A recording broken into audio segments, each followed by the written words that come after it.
Langit Bandung malam itu gelap pekat, gerimis turun tipis-tipis seperti kabut yang menetes.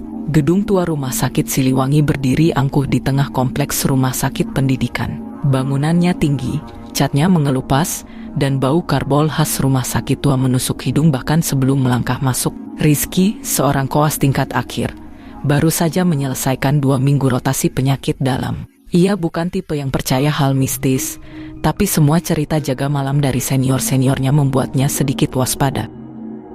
Malam itu, ia dijadwalkan jaga sendirian di bangsal Cempaka, bangsal yang katanya sudah lama tidak dipakai, kecuali saat semua ruang lain penuh. Sebelum naik ke lantai 3 tempat bangsal itu berada, seorang perawat senior bernama Bu Rini menepuk bahunya pelan. "Kamu Rizky ya, jaga di Cempaka malam ini." "Iya Bu. Kalau ada bel dari kamar nomor 7, jangan dijawab, jangan didekati, diabaikan saja." Rizky sempat tertawa kecil. "Maksudnya kenapa Bu?" Bu Rini tak menjawab. Dia hanya menatap Rizky lama, lalu berbalik ke arah nurse station. Bangsal Cempaka sunyi, tidak seperti bangsal lain yang masih terdengar langkah kaki suster dan dering mesin EKG. Bangsal ini sepi seperti bangunan kosong. Hanya ada 3 pasien dirawat di sini malam itu. Semuanya pasien stabil yang hanya perlu observasi pasca pengobatan. Lorong bangsal panjang dan lampunya redup. Cat dinding krem tua tampak mengelupas. Udara di sana dingin menusuk. Pendingin ruangan mati, tapi entah kenapa hawa lembab itu seperti masuk ke tulang. Rizky memeriksa catatan pasien dan memastikan semuanya dalam kondisi baik. Ia duduk di meja kecil ruang perawat, mencoba membuka laptop untuk menyelesaikan laporan harian. Jam menunjukkan pukul 23.37.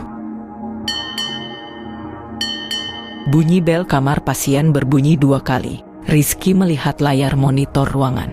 Bel dari kamar 7. Ia terdiam. "Kalau ada bel dari kamar nomor 7, jangan dijawab." Kalimat Bu Rini terngiang lagi di kepalanya. Tapi ini rumah sakit, pikir Rizky. Bisa saja salah pencet. Bisa saja memang ada yang butuh bantuan. Ia berdiri, melangkah pelan melewati lorong panjang bangsal, menuju ujung, menuju kamar 7. Saat sampai di depan pintunya, ia ragu. Tangan kanannya sudah hampir menyentuh gagang pintu. Tapi saat itu juga, lampu kamar menyala sendiri. Pintu kamar berderit, membuka sedikit, tidak banyak, hanya cukup untuk melihat bahwa di dalamnya gelap. Tidak ada pasien, tidak ada bunyi. Hanya ranjang kosong dengan tirai setengah tertutup. Rizky mundur perlahan. Ia tidak membuka pintu lebih jauh. Ia kembali ke meja jaga dan mencoba fokus lagi.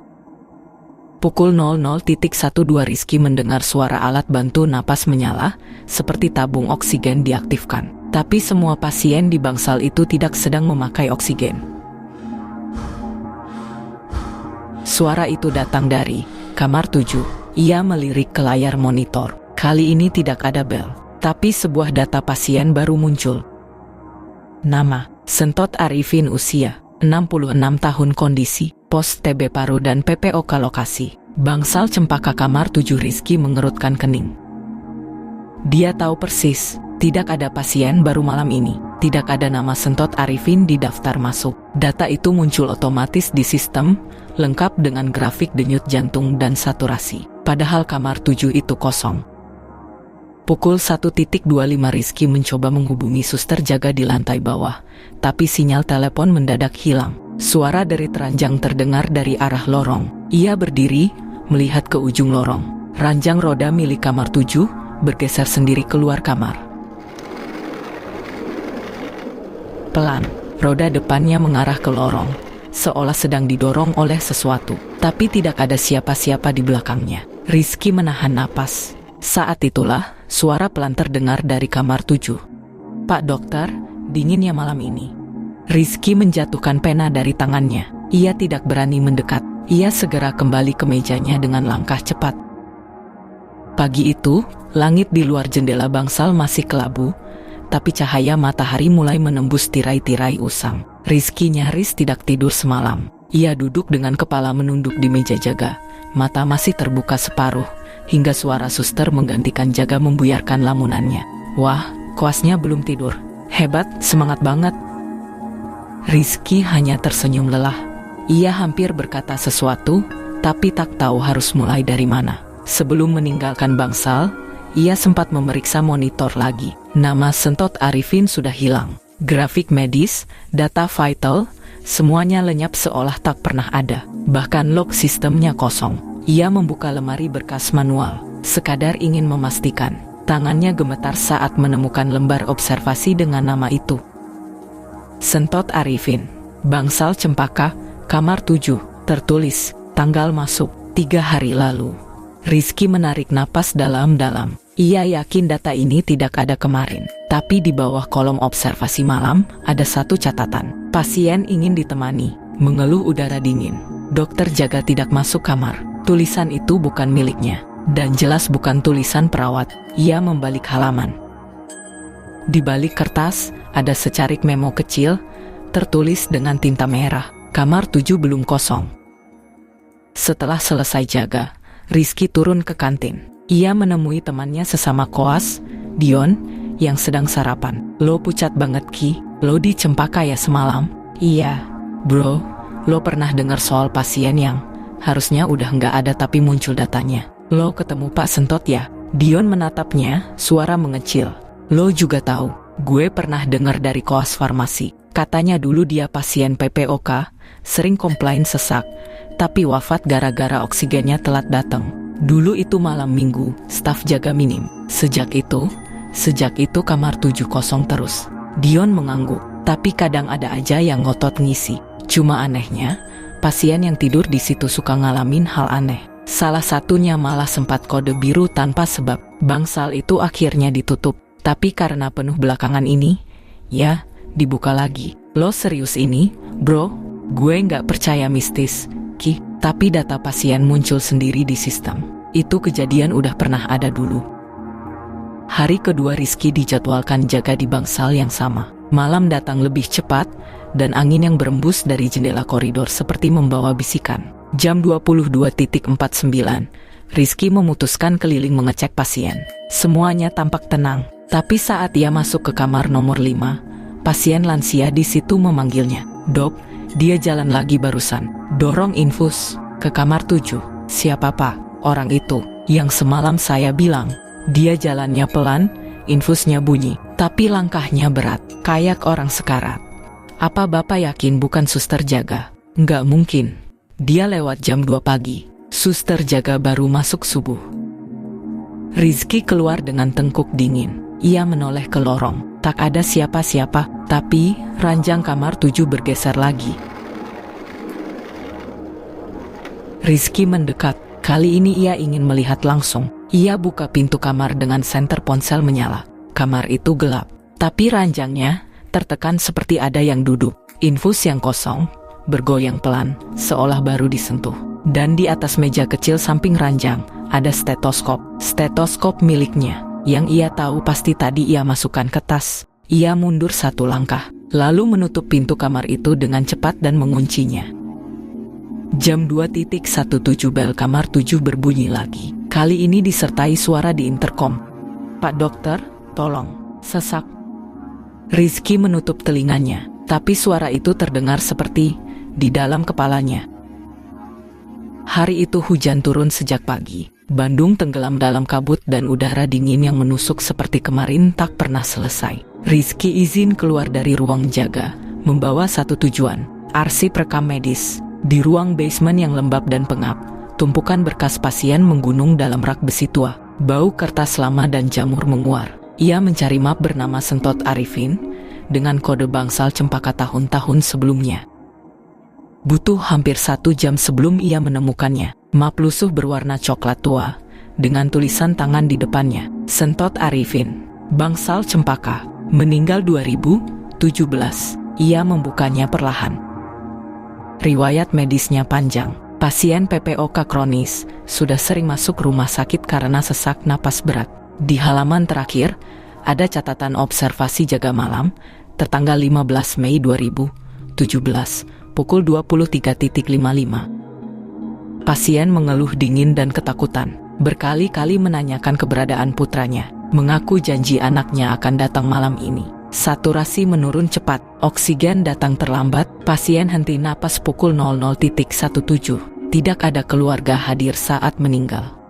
Tertanda Dokter Halim, dokter jaga.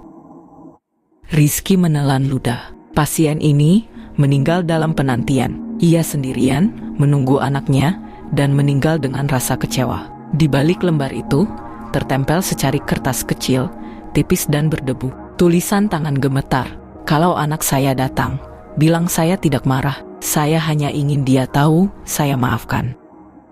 Malam itu Rizky jaga lagi. Ia membawa fotokopi arsip itu. Entah kenapa, ia merasa harus menunjukkan pada seseorang. Jam menunjukkan 1.09 dan tentu saja bel kamar 7 berbunyi lagi. Tapi kali ini Rizky tidak pergi ke kamar itu. Ia berjalan ke nurse station, duduk diam menunggu, menatap lorong panjang menuju kamar 7 yang gelap. Lalu ia melihatnya. Bayangan tubuh tua, membungkuk, mengenakan baju pasien, berjalan pelan sambil menarik tiang infus. Langkahnya berat, pelan, dan berakhir. Seperti baru keluar dari hujan, padahal seluruh lorong itu kering. Bayangan itu berhenti di depan kamar 7, menoleh, matanya kosong, tapi ada air mata di sudutnya. Anak saya belum datang, Pak Dokter. Pak Sentot berdiri pelan, menahan gemetar. Saya cuma mau pamit. Seketika, suhu ruangan menurun drastis. Lampu lorong berkelip, dan sosok itu mulai menghilang. Tapi sebelum lenyap sepenuhnya, dia menunjuk sesuatu. Rizky menoleh. Di meja suster, tergeletak dompet tua. Dompet dengan foto lama seorang pria. Dan di belakangnya tertulis, "Untuk Bapak, maaf aku tak sempat datang." Esok paginya, Rizky menunjukkan semua itu ke Bu Rini. Tapi dompet itu entah bagaimana, sudah tidak ada. Bahkan staf cleaning service yang masuk subuh mengaku tidak melihat apa-apa. Pak Sentot memang menunggu sesuatu, kata Bu Rini pelan. Menunggu siapa? Bukan siapa, tapi pengakuan. Permintaan maaf. Kenapa masih di sini? Karena tidak ada yang menyampaikan kata itu padanya. Malam keempat, Rizky bawa lembar surat maaf itu, yang ia tulis sendiri berdasarkan catatan di arsip, dan menaruhnya di meja kamar 7. Ia duduk di kursi lorong, menunggu. Jam 1.17, suara itu datang lagi. Saya sudah dengar. Terima kasih Pak Dokter. Tak ada bayangan malam itu. Anak saya tak belum ada datang. Ranjang bergerak. Pak Dokter. Tak ada bel berbunyi. Bangsal Cempaka, untuk pertama kalinya, benar-benar tenang. Sudah 2 minggu sejak malam terakhir di kamar 7. Bangsal Cempaka kini berjalan normal. Rizky pun mulai merasa semuanya hanya bagian dari lelahnya pikiran. Tapi ketenangan itu tak bertahan lama. Hari itu ia dijadwalkan rotasi ke Bangsal Kenanga, unit perinatologi lama, tempat bayi baru lahir yang butuh perawatan intensif. Sebagian ruangannya sudah dipindah ke gedung baru, tapi beberapa inkubator masih tersisa karena penuh. Kenanga tua emang udah jarang dipakai, tapi kadang kalau bayi banyak ya, kita isi juga. Tapi jangan malam-malam keliling sendiri ke lorong belakang ya, ujar salah satu suster, setengah bercanda, setengah serius. Malam pertama di Kenanga tua terasa lebih sunyi. Tak ada tangis bayi, padahal ada 4 inkubator terisi. Semua bayi prematur, dengan alat bantu nafas dan sensor jantung. Jam 1 pagi, alarm salah satu inkubator berbunyi. Rizky lari ke arah sumber suara, tapi anehnya, semua monitor normal, saturasi bagus, jantung stabil. Tapi di antara deretan inkubator itu, Rizky melihat satu yang tidak menyala. Tak ada lampu, tapi ada kabut di dalamnya, seperti embun dingin yang menggumpal, padahal suhu ruangan terkontrol. Dan saat Rizky mendekat, ia melihat dengan sangat jelas. Ada bekas tangan mungil di dinding dalam inkubator itu, seperti tangan bayi yang menempel dari dalam. Pagi harinya, Rizky mencoba bertanya ke bidan lama, Bu Yanti, yang sudah bekerja di sana hampir 30 tahun. Bu, inkubator nomor 5 yang di pojok itu memang dipakai. Inkubator 5. Oh, itu kosong. Nggak pernah dipakai lagi sejak kejadian itu. Kejadian apa? Dulu ada bayi perempuan lahir prematur. Beratnya cuma 1 kilo. Ibunya meninggal pas melahirkan. Bayi itu sempat hidup 3 hari. Hari ketiga, perawat jaga malam ketiduran. Alarm sempat bunyi, tapi telat ditangani. Bayinya meninggal subuh. Bu Yanti terdiam sesaat. Anehnya, Tidak ada satupun keluarga yang datang jemput jenazah. Tidak ada nama orang tua. Tidak ada data lahir resmi. Loh, terdaftar nggak Bu? Itu dia. Secara sistem, bayi itu tidak pernah terdata. Malam kedua di Kenanga, Rizky kembali bertugas. Kali ini, ia sengaja menghindari inkubator nomor 5. Tapi jam 1 pagi, lampu di atas inkubator itu menyala sendiri. Dan terdengar tangisan bayi. Pelan, lirih, tapi memecah kesunyian ruang. Tangisan itu tidak berasal dari 4 bayi yang terpantau monitor. Suara itu datang dari inkubator kosong. Rizky mendekat, tangan gemetar.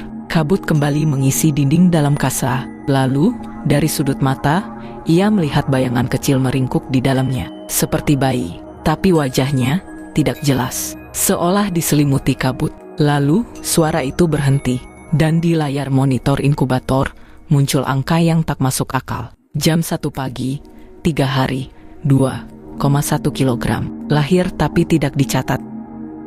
Keesokan harinya, Rizky kembali ke ruang arsip. Ia mencari berdasarkan tanggal.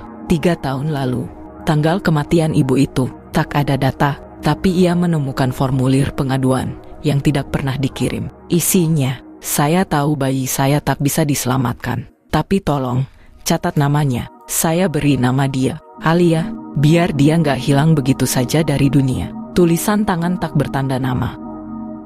Malam ketiga, Rizky menaruh salinan formulir itu di atas inkubator nomor 5. Ia menatapnya lama, lalu menyalakan doa dalam hati. Dan malam itu, tidak ada tangisan, tidak ada embun. Tapi di kasa inkubator, muncul tulisan embun kecil, seolah ditulis jari mungil.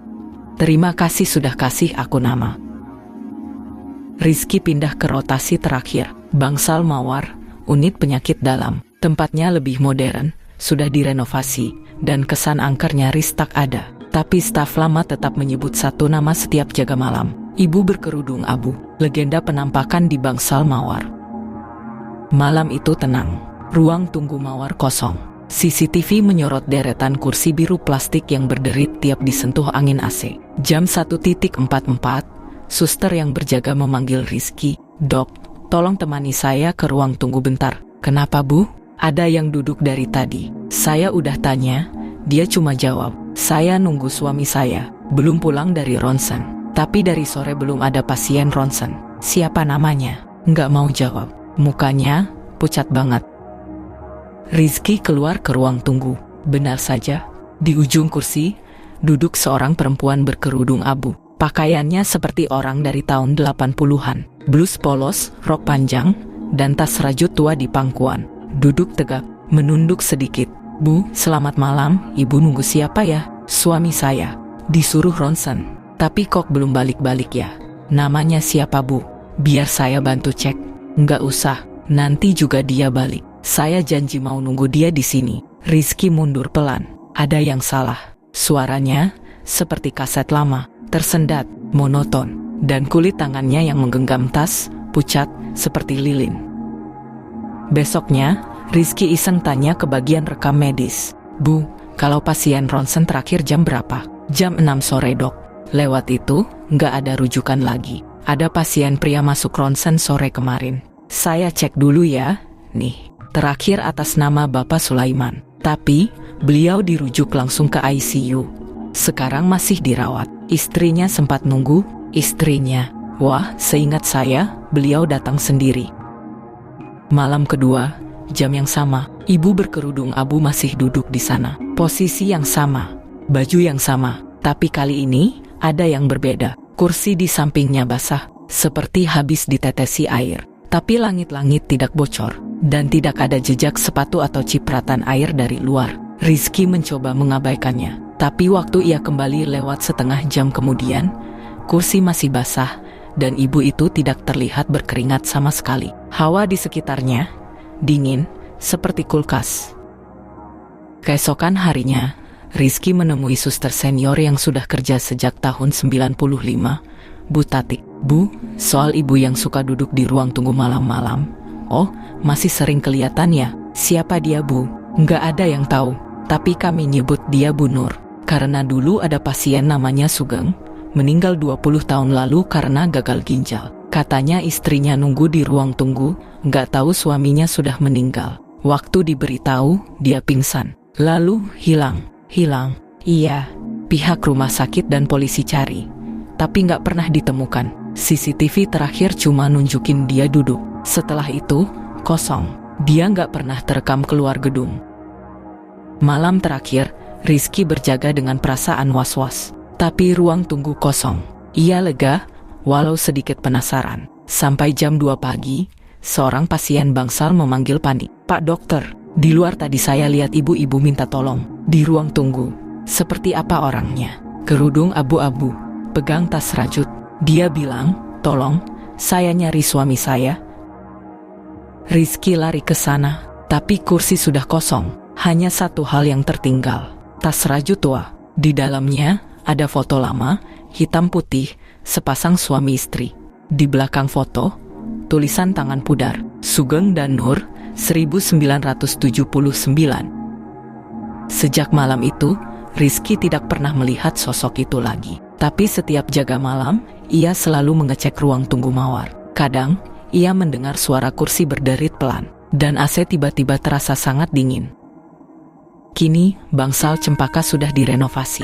Dindingnya tak lagi kusam, lorongnya terang, dan kamar 7 telah berganti jadi ruang tindakan minor. Rizky berdiri di depan pintu itu, menatapnya sejenak. Tak ada lagi suara bel pasien yang berbunyi sendiri. Tak ada lagi embun di kasa inkubator. Tak ada kursi basah di ruang tunggu. Tapi di dalam dirinya, semuanya tetap hidup. Sudah 3 tahun berlalu. Kini, Rizky mengenakan jas dokter penuh. Bukan lagi ID card kos. Namanya tertera jelas, Dr. Rizky Fadilah. Pagi itu, ia dijadwalkan jadi pembimbing untuk koas baru. Salah satu dari mereka bertanya polos, "Dok, katanya rumah sakit ini angker ya? Pernah ngalamin sendiri nggak?"